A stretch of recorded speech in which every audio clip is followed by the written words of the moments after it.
Hello everyone, and welcome back to the Thought Bubble podcast, where we dive into all things social work, social issues, and everything in between. I'm Laura, a graduate social work student who will be graduating this May 2020 with my Master's of Social Work and a concentration in clinical practice with children, youth, and families. I also have my BSW and my Associate's degree in Human Services. Today, our conversation is going to be about the mental health of social workers and vicarious traumatization, given that we typically work with the most vulnerable and pain-ridden populations on a daily basis. So how do we work within systems that are draining and heartbreaking? How do we continue to do the work day in and day out with little to no reward in a thankless profession? To begin, I think it's important to talk about how I phrased that last part in what I said. Social work can be draining and heartbreaking. It's very difficult, the work that we do. But is it all the time? Absolutely not.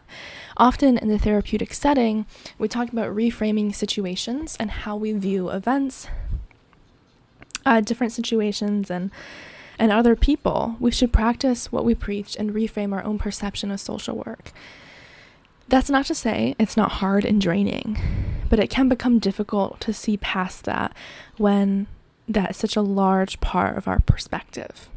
Almost getting tunnel vision on the horrors and the draining and the lack of praise. Only focusing on those things does not do anyone any favors.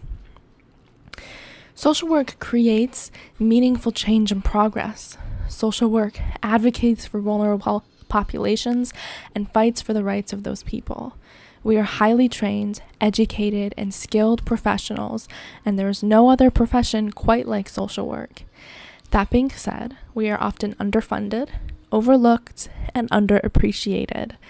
Those aspects of our careers, compounded with the already difficult nature of social work, can be so difficult. Now, burnout is a topic for another day. Burnout is not the discussion that we have today. Today is our focus is on vicarious traumatization and our own mental health. Now, having poor mental health, not taking care of our own mental health needs, can certainly lead to burnout. That's definitely one of the contributing factors. But today, we are mostly focusing on self-care of the social worker and vicarious traumatization. Lori Ann Perlman and Karen Sakvitne, I apologize if I did not pronounce their names correctly. They coined the term vicarious traumatization in order to define the significant shift that workers have in their worldview and their perspective, particularly when they work with clients who have trauma or have a history of trauma.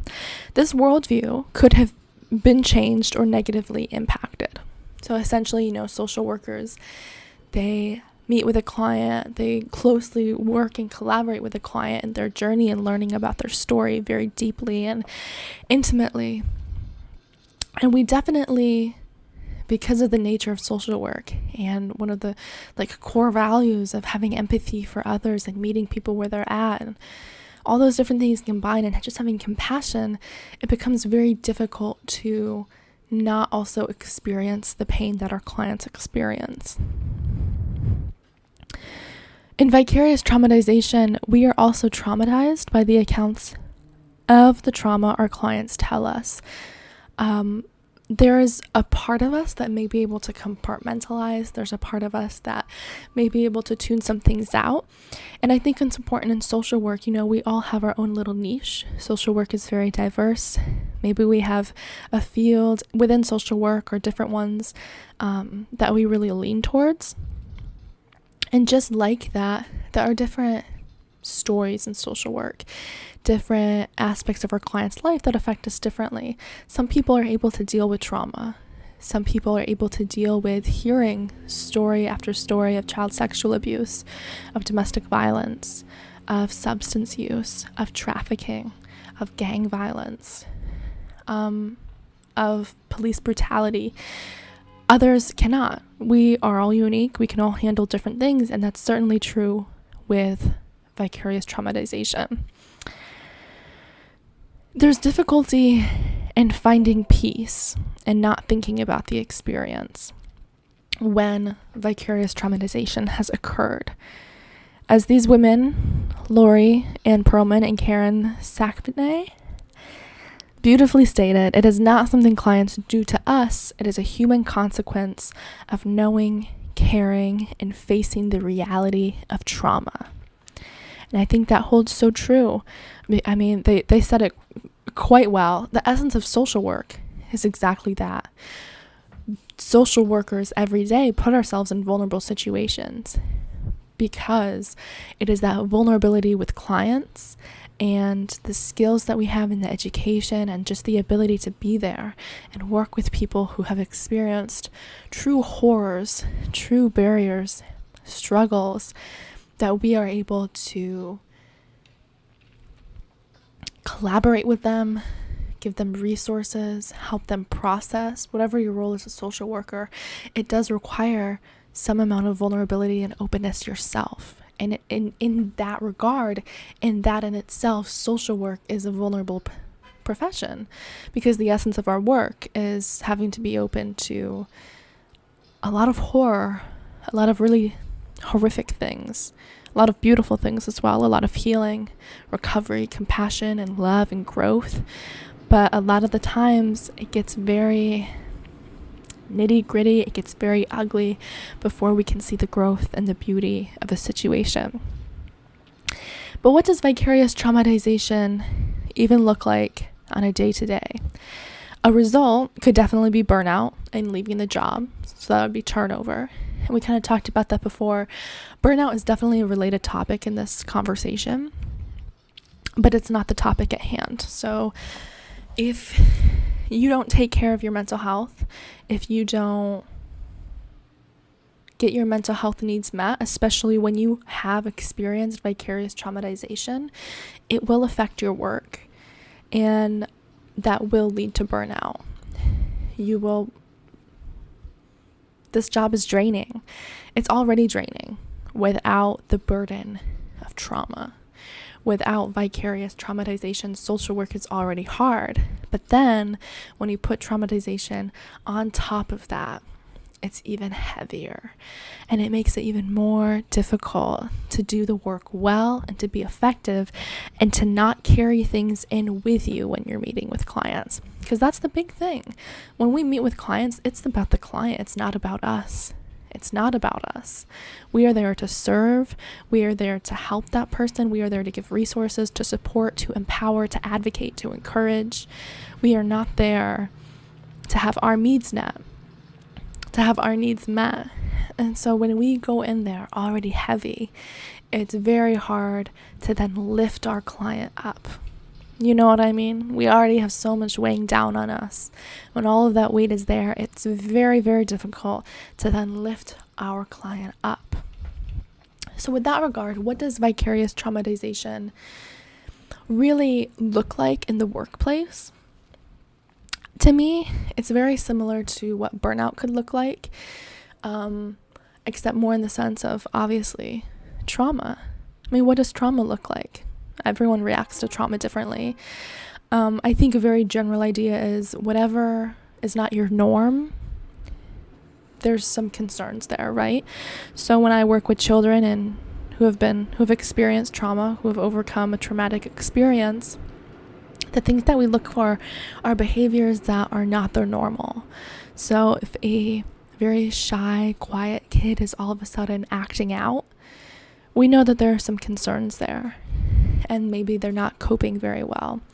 If another kid, maybe, they're rambunctious, they're the class clown, maybe they become quieter, they could even become even more aggressive to the point where they maybe harm other people, whether on accident or intentionally. Whatever is not their norm is what is a red flag. It's not just, the kids who are, going crazy, being rambunctious, just completely energized. Not at all. Whatever is not the norm. And that goes the same for social workers who have experienced vicarious traumatization. Whatever is not your norm. If you came into this field loving social work, loving where you're at, loving the population, acknowledging that it's draining and that it's hard work, but still loving it and having passion for it. And then you kind of feel yourself shift. Maybe there's a client who you helped hold that traumatic experience with, and you start getting a little anxious or dreading meeting with that client and having to hear that story again. That's a sign that maybe you have some vicarious traumatization, and that's important to acknowledge and to hold on to. Another important thing to remember is we are talking about vicarious traumatization, and as we stated in the definition at the beginning, a huge part of vicarious traumatization is the social worker. I'm saying social worker because this is a social work podcast. If you're not a social worker, it still relates. When your worldview changes because of all of the traumatic stories and experiences that you've heard and that you've had to work with. So, what can that look like? Maybe that could look like you having doubts about a client's success, thinking that all survivors are the same, having very little faith in, I was going to say the justice system, but that is a slippery slope because I don't have particular faith in the justice system. When talking about, I guess, outcomes for clients, having doubts, having not a lot of hope, thinking of the worst case scenario. The worldview of social work, in essence, is basically believing in people and getting them to where they want to be and where they believe themselves they need to be.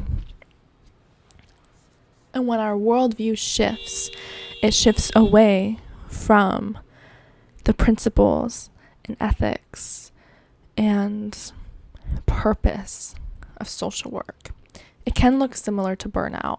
Burnout, I think, though, is not, it's different in the sense that it's more of the stress.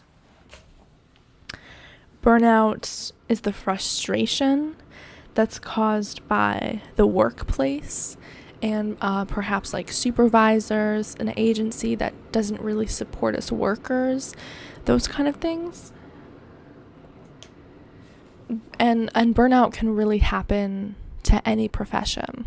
In terms of vicarious traumatization, it's really limited to people that work within trauma and mental health, which is the vast majority social workers, mental health professionals, therapists, whatever their credentials are. A lot of them are social workers as well. And so that's kind of the difference, right? So burnout is mostly caused by the draining aspect of like the work, like more like administrative, overworked, underpaid kind of stuff. Vicarious traumatization is the experience of the work. Vicarious traumatization is hearing story after story after story after story after story, kind of becoming numb, and then having that shift in your perspective, whatever that looks like for you. So now that we've really kind of have a pretty good understanding of what vicarious traumatization is, how do we prevent that from happening? One of the main points that comes to my mind is in terms of self-care, mental health care for the social worker. This is in regards to everything, not particular to vicarious traumatization, but it certainly applies to it, is supervision. Supervision. If you do not receive supervision on the regular, then you need to figure that out. Particularly if you are struggling. Now, reactionary services are definitely needed, but I definitely think it's more effective if we just prevent the problem in the first place, right? So, if you're not receiving supervision currently at a consistent amount, then I would suggest probably getting on top of that now before you start seeing the effects of that in your work and on your mental health.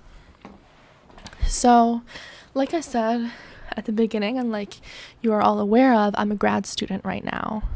This is my 5th straight year of school. This May I will be graduating. Perhaps in the future I'll get my PhD, but we're not there yet. And so in social work school, at least in New York State, we're required to have at least 1 hour of weekly supervision at our field placement. At grad school currently, it's actually an hour and a half for me. And you know what? That is some of the most valuable time. And the hour always goes by fast because I always have a lot to break down. I think for a long time, I kind of thought, I didn't think I was immune to burnout or vicarious trauma because I am an incredibly empathetic individual. I would identify myself as an empath, and I think many therapists and social workers are. And so I knew the importance of being able to speak about the impact of clients' experience on me was going to be beneficial for me in the long run, even if in the moment I did not really see the impact of it. I hope that makes sense.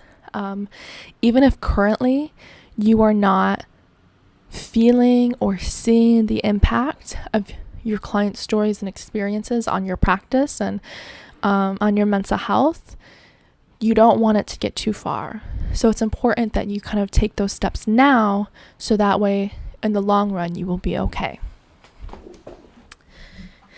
And so with regard to supervision, that would mean addressing all of those things, how the client's experience impact you, what you think about it, what you think about the client, what you think about the other people involved. I mean, just your thought process, your feelings about the whole situation. How did that affect you? Why did it affect you? Did it bring up anything else? Any transference, any countertransference? Anything, truly anything. Thoughts, feelings, really just getting those out, getting those on the table so we at least know that they're there. Acknowledging them, because that's the most important part. What you don't want to do is walk around thinking that you're invincible, because I did that and I'm still working on it, truly. It's hard sometimes, but always like checking yourself. In terms of other things to talk about in supervision, or just supervision in general, if you're not receiving supervision, that's something you probably should do. Especially if you're seeking licensure, that's something that's required. Another thing is ensuring that the supervisor that you are receiving supervision from is also doing quality work, right? Someone can be a supportive supervisor, which I think is phenomenal, but I also think it's important that they practice what they preach, right? You don't really want to get advice from someone who is just telling you things, who has no firsthand experience of what that looks like and how that plays out, and if it's really practical and if that makes sense. If you kind of notice your supervisor isn't, I don't know, if you talk about self-care and your supervisor is pretty obviously not practicing self-care, maybe those are some things you could also talk about in supervision. It might get a little dicey depending on the person you're talking to, but also recognizing those things, the qualities of the person that you're talking to, the qualities of the supervisor. Are they giving you quality supervision, or is it just an empty hour? Because you can say that you're getting supervision all you want and that will protect you from vicarious trauma, but if it's not quality work, if you're not being vulnerable, if you're not opening yourself up to all those emotions and all those thoughts, it's going to be a wasted hour and you're not going to help yourself. So, now that I'm done with that tangent about supervision and the importance of it, because as much as we want to think that we know everything there is to know, that we're great social workers, that we're just doing the best work with every single client and we're going to change every single client's life, that's not realistic and that's not what's actually happening.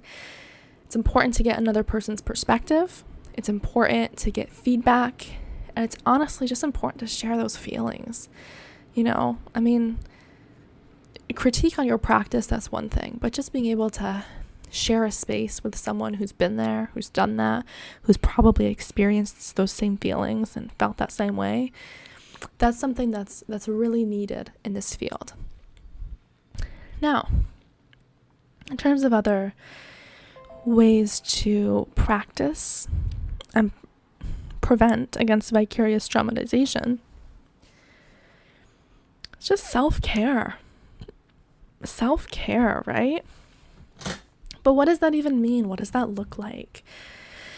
We talk about self-care all the time with our clients. I know that we do it all the time. And I definitely think it's something that social workers, we preach. We say, oh my gosh, you need to take time for yourself. You have to take time for yourself. When this parenting group I'm running, I'm like, okay, but what does self-care look like for you? Because you can't fully parent if you're not also taking care of yourselves. And that's true. And I believe it. But there are also times when I'm not practicing what I'm preaching and I'm not taking care of myself, not doing self-care, and ultimately I can see that affecting my work. So, what are some things that you do? I'll give you some examples of things that I do. I think it's also important to note that I am like a super nerd.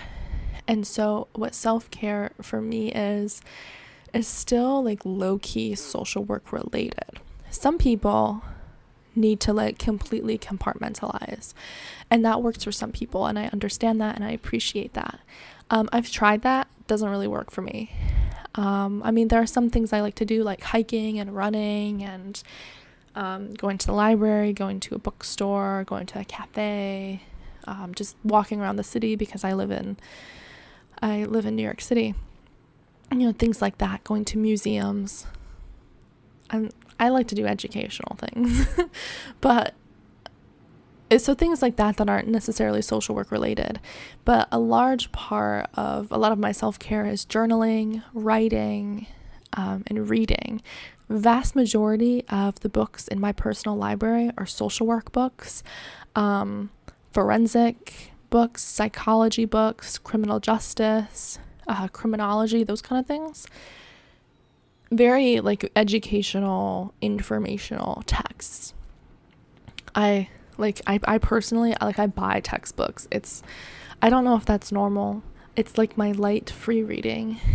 And that's just like that nerdy part of me. And that's also the passion for the work I have. Something I will say though is, like I said earlier, some people do need to fully compartmentalize. Other people don't. Social work is such a diverse field where you can really just change it up and do anything. And work with different populations, where I think you can, in a sense, protect against burnout if you're able to. Obviously, I know this from experience because I grew up in a small town in a rural county, and so I understand like the essence of rural social work. So if you're in a rural area, that's a lot harder to do when there's like low employment and it's very difficult to find a job. So in terms of that, it can be difficult to just like leave your job and switch up working with the population when the employment availability isn't necessarily there. That being said, what do you do for yourself, and what does that look like? That could be anything, honestly. I like to get creative. A lot of the times, I don't have my car with me since I moved to New York City for grad school. I'm hoping to get it back because that was such a big part of my self-care when I was an undergrad.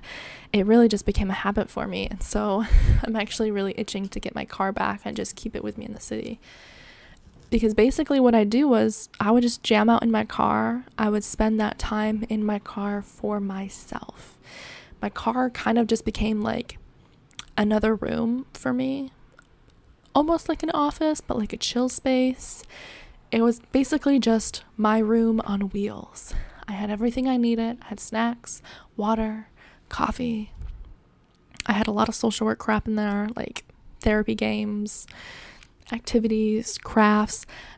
In undergrad, I was also a mentor for a few different kids, so the trunk of my car was always loaded with like games, activities, slime, science experiments, things like that.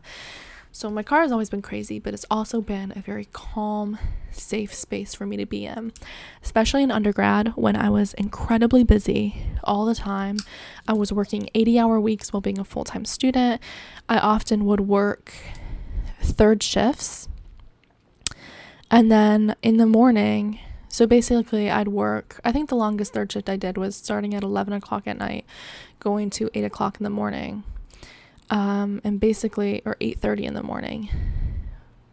What I'd have to do is, when it got to the morning, the individuals I supported, because it was at a group home for adults with developmental disabilities, I would drop the individuals off at like their day program or whatever. I'd go back, finish up my work, then I'd get changed into my professional attire, and I'd drive right into my internship at a child advocacy center, work a full 9 to 5, and then I'd have to drive usually 45 minutes back to campus for like a club meeting, because I was also on 3 different boards for student clubs and honor societies.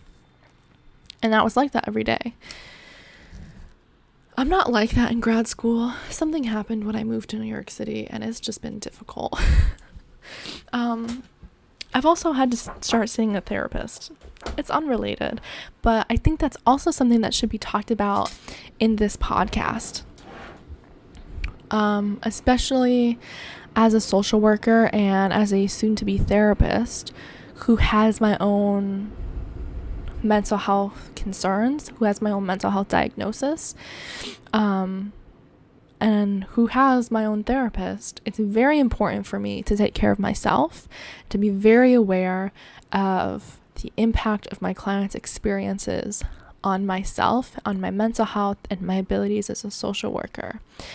Something that I've never talked about that's pretty recent actually is I started going to a therapist because I had my own personal traumatic experience 2 years ago, and I noticed that a lot of the behaviors that I was engaging in, like hypervigilance and that kind of thing, were still very active in my life.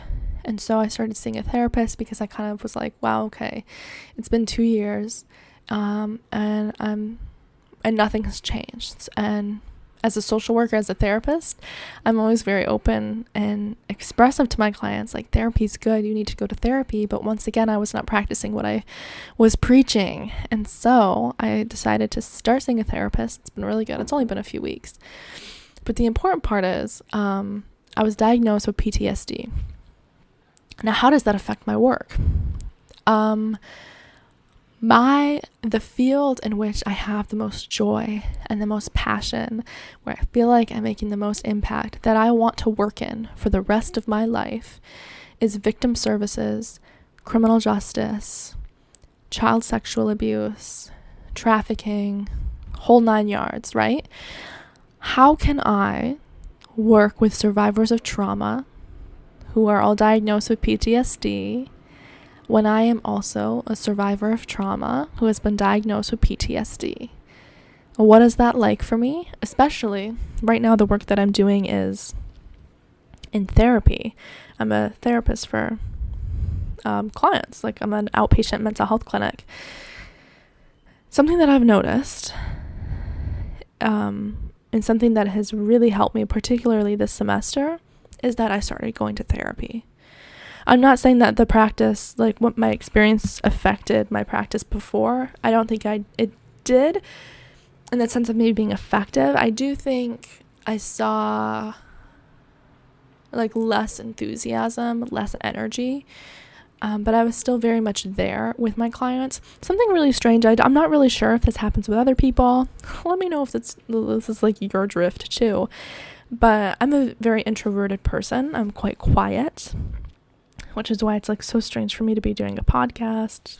I'm not sure why. I think this is a good outlet.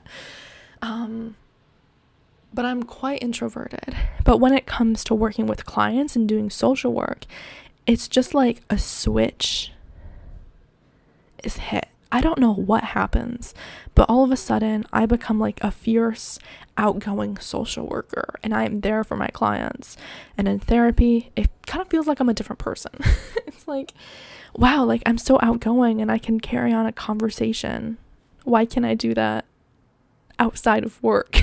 So I do think a huge part of what's helped me deal with the trauma of my clients is being able to see a therapist on my own time as well, on Sundays, because that's the only time I have available, honestly. And that's an important part too. Squeeze in when you can. That's it. Supervision, making your own space for yourself. I had my car that I was in all the time. I spent an absurd amount of gas money, but that was my space. There were many times I did not do anything in that car but ride in the absolute silence, because that 45 minutes back and forth from my internship or my home to my campus, that 45 minutes was the only peace and quiet.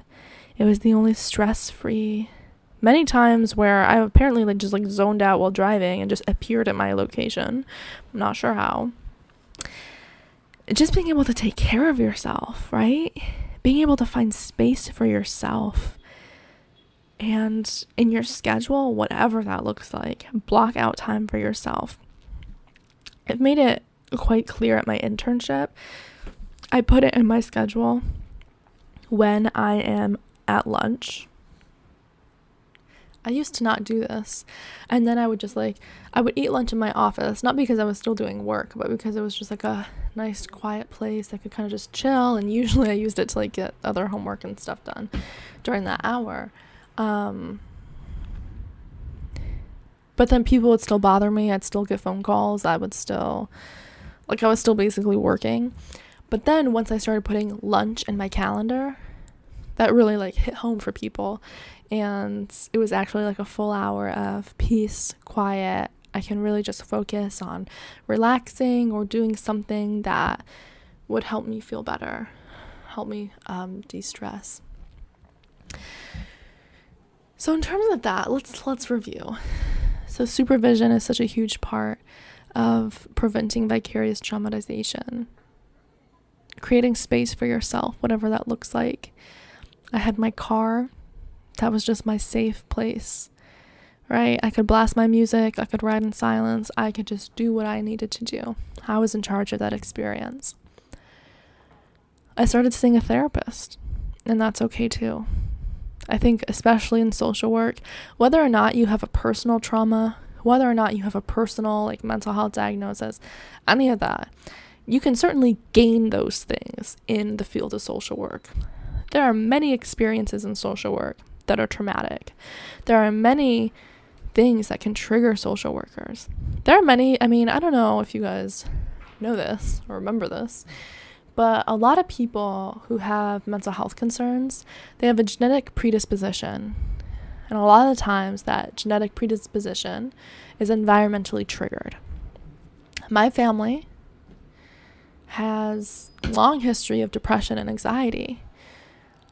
I've seen with multiple family members that doesn't really ever come out until it's environmentally triggered.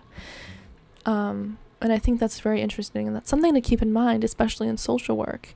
Be mindful of your genetics, be mindful of what you are potentially predisposed to, and then be mindful of different triggers in different environments and how that can impact you. In terms of other self-care, like I said before, I'm not the best at compartmentalizing in terms of self-care. I often like to pursue hobbies and tasks and fun things that are still low-key related to social work, and that's okay. I find passion in it. I don't feel like it's work, so that's fine by me. It doesn't harm me in any way. It doesn't re-traumatize me in any way, and that's what is important about that. I think at the end of the day, the bottom line is this: have self-awareness and be brave enough to acknowledge when you are hurting and when you are no longer able to handle something. For a long time, I did not seek therapy because I was not brave enough to admit that I could no longer handle this, or that I needed help, honestly. It was very difficult for me as a social worker, as a almost therapist, to admit that I too needed my own therapist. That was hard for me. I don't know why. Now it's become a really great experience because I have even more empathy for the clients that sit across from me, because I understand their experience a little bit more. It's helped me shape my practice. I see what I don't like, what I do like. I see what I'd like to change in doing a biopsychosocial assessment, how I greet clients, if I give them a tour of the agency. It's helped in that regard. I do recommend, like, if you're a social worker or a therapist and if you've never had one of those, be a client for once. Definitely get that experience. That's a different topic though, because we're talking about vicarious traumatization and the mental health of a social worker. At the end of the day, social workers are in very high stress jobs with low reward. And it's important that you make those boundaries and that you understand what is too much for you. When I was interning at the Child Advocacy Center in my undergrad years, getting my bachelor's of social work, one of the things that was very clear was it was a small agency.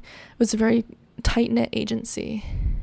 Always talking about self-care. It was wonderful. Always processing hard things, because we worked in child sexual abuse and trafficking and severe physical abuse. So it became very clear to me that different workers there had different triggers. Some workers were not referred to have clients that were infants or work with families who had an infant fatality because they had a baby themselves and it was too much for them. Other people were particularly triggered by physical abuse. Like, we worked with child sexual abuse, but something about physical abuse just like struck them in some way where they just couldn't. It was too much for them. And that's very, very important to recognize. Self-awareness and acknowledging it. And also, on top of that, acknowledging that it's okay. We all have our limits. We all have our boundaries. Do not push yourself into something that you cannot do, because it's okay if you can't. Right? You don't want to force yourself to try to be a social worker when there's probably someone else who would be more effective at it because they can deal with it. If you know that it's going to be painful for you,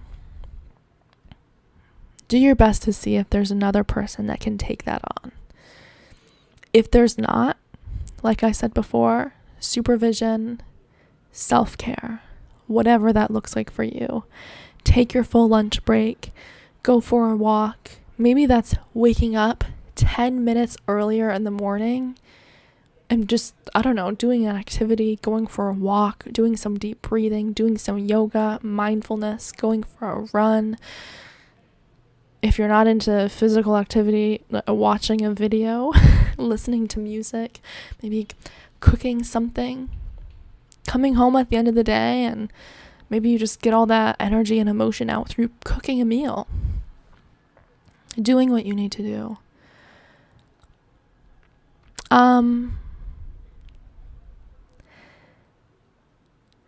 Social work is hard. It really is. It is, it's a hard job. It's okay if you have a hard time in social work. I don't think it's meant to be easy for anybody, even for the most passionate, most skilled. It's a difficult job, especially when working in the field of trauma.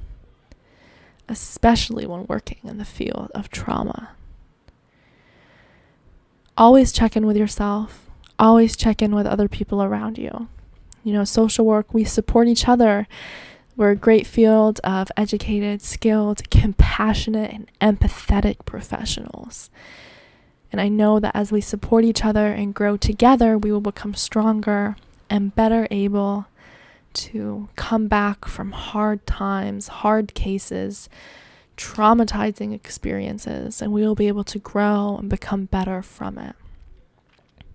So please remember this week, as you go into the field of social work, that it's hard, that it's okay if you can't work with a certain client. It's okay if something is too much for you. Talk to your supervisor. If you don't have supervision, get some. Have a safe space for yourself. Practice self-care and fun activities that you really, really enjoy. And really acknowledge and be aware of what you can and cannot handle, and you will be better for it. Thank you so much for listening to the Thought Bubble podcast. I look forward to learning more alongside you and just really being able to grow in the social work field. I hope to see you all. If you don't know, I do have an Instagram and a Facebook page and a Twitter, all at the Thought Bub. So go ahead and check those out if you're not in tune with those things already. I also have an Etsy shop where I sell a whole bunch of different therapy and social work worksheets. I also have some artwork that you can hang in your office wall that's really cute for social workers. So go ahead and check that out. That is at etsy.com/thethoughtbubble. I think. If it's not, I'll put it below. But thank you so much everyone for tuning in. I hope to see you next week.